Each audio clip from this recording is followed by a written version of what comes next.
Here we go, Tuesday morning. Nice crisp start to the day here in Chicago. Feels like a fall day. Only a few more weeks left of summer.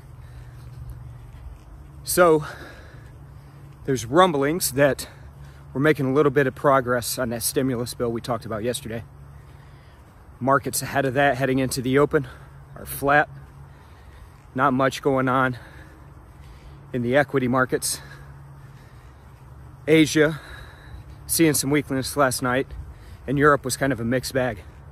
Right now in currency land, we've got that Aussie dollar north of spot 71 as their central bank came out last night, and as expected, no change to their monetary policy. Aussie driving higher as a result.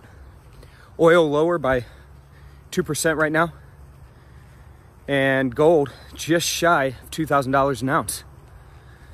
So holding steady there. We'll see what shakes out.